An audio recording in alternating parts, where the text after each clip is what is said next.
Hello everyone, welcome to Kaushalam. आज का हमारा टॉपिक है GSTR1 नील रिटर्न की हम बात कर रहे हैं। GSTR1 क्या होती है, पहले हम उसकी बात करते हैं, फिर हम GSTR1 नील रिटर्न की हम बात करेंगे। यहाँ नील का मतलब है जीरो से, जहां हमारी कोई टैक्स लायबिलिटी नहीं बनती, जहां हमारी कोई सेल नहीं है, हमने पूरे क्वार्टर या पूरे पीरियड मंथ में कोई सेल नहीं की, तो वहां क्या हमें GST रिटर्न फाइल करना जरूरी है, ये बात हम आज करने जा रहे हैं। GSTR1 क्या होती है, पहले वो समझते हैं। तो GSTR1 आपको फाइल करनी होती है जो कि लोग नॉर्मल टैक्स पेयर हैं, GST में रजिस्टर्ड हैं या कैजुअल टैक्स पेयर हैं, जो गुड्स एंड सर्विसेज की सप्लाई कर रहे हैं, आउटवर्ड सप्लाई कर रहे हैं, मींस सेल कर रहे हैं।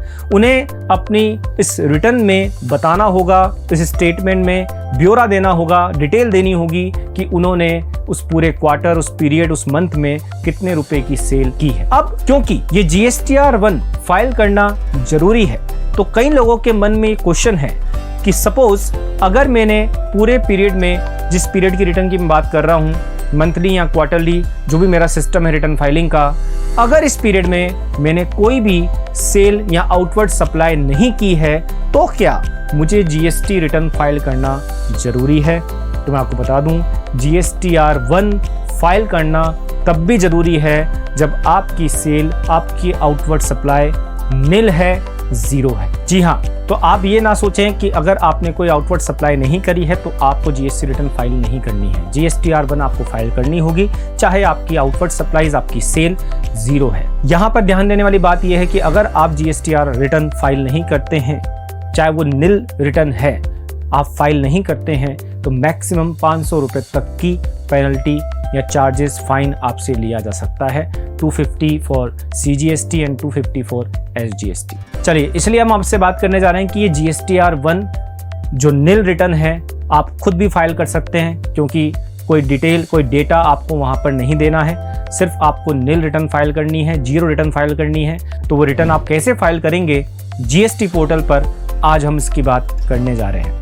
तो इसकी कुछ स्टेप्स हैं जो मैं आपको बता रहा हूं। बात करते हैं GSTR1 रिटर्न फाइलिंग की, नील रिटर्न की। तो सबसे पहले स्टेप में आपको क्या करना है, आपको GST पोर्टल पे जाना है और वहां पर लॉगिन करना है। वहां आपका यूजर नेम और पासवर्ड आपको डालना है। इसके बाद लॉगिन करेंगे आप। लॉगिन करने के बाद, लॉगिन करने के लिए ध्यान रखेंगे, सर्विसेज में आपको जाना है, वहां पर जाके आपको लॉगिन करना है। इसके बाद आप डैशबोर्ड पे आ जाएंगे और आपके पास एक मैसेज आ जाएगा कि आपने सक्सेसफुली लॉगिन कर लिया है। यहां से आपको फिर जाना है रिटर्न डैशबोर्ड पर। रीजन कि आप रिटर्न फाइल करने जा रहे हैं, नील रिटर्न है, तो रिटर्न डैशबोर्ड पर आप जाएंगे। रिटर्न डैशबोर्ड पे जाने के बाद आपको सेलेक्ट करना है मंथ और year of filing of return. जब आप फाइनेंशियल ईयर और रिटर्न फाइलिंग का पीरियड डालेंगे, कौन से मंथ या क्वार्टर के रिटर्न आप फाइल कर रहे हैं, उसको आप सेलेक्ट करने के बाद उसे सर्च करेंगे। सर्च करने के बाद स्टेप 4 में आपको आगे बढ़ना है, जिसमें आपको दिखाया जाएगा कि जो रिटर्न है वो आपको ऑनलाइन प्रिपेयर करनी है और GSTR1 आपको फाइल करनी है।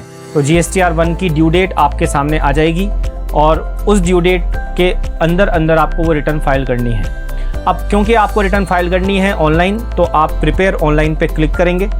इसके बाद आप आगे बढ़ेंगे। अगली स्टेप में आपसे पूछा जाएगा, GSTR1 फाइल करने के लिए आपसे इनवॉइसेस की डिटेल पूछी जाएगी। जो भी आपने आउटवर्ड सप्लाई की है उनकी डिटेल आपसे पूछी जाएगी, जैसे 4A, 4B, 4C, 6B, B2B invoices के बारे में आपसे पूछा जाएगा, B2C इनवॉइसेस के बारे में पूछा जाएगा, डेबिट क्रेडिट नोट के बारे में पूछा जाएगा।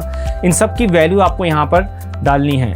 लेकिन क्योंकि आप नील रिटर्न फाइल कर रहे हैं, तो आपको यहाँ पर कोई वैल्यू पुट नहीं करनी है, या आप जीरो वैल्यू भी डाल सकते हैं। और अगर आप कोई वैल्यू नहीं डालते हैं तो भी ये पोर्टल अपने आप अज्यूम कर लेगा कि आपकी जितनी भी B2B या B2C इनवॉइसेस या सेल है वो जीरो है। क्या करना है, आपको इस पेज पे कोई वैल्यू नहीं डालनी है।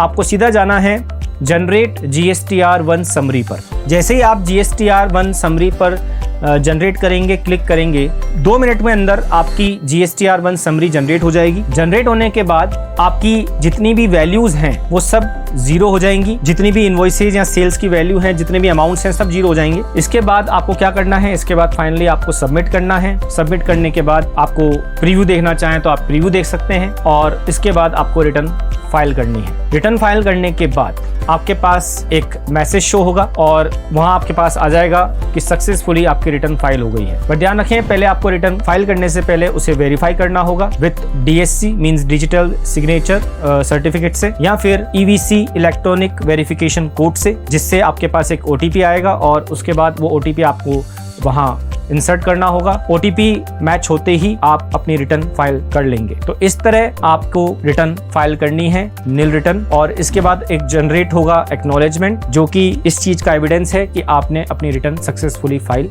कर दी है। तो ये थी जानकारी नील GSTR1 के बारे में। ऐसी ही और इंफॉर्मेशन के लिए, जानकारी के लिए जो income tax, GST, accounts and finance से रिलेटेड है, आप ज्वाइन कर सकते हैं कौशलम के डिफरेंट स्किल बेस्ड कोर्सेज। और आप जुड़े रहिए कौशलम के साथ। Enjoy the learning. Thank you.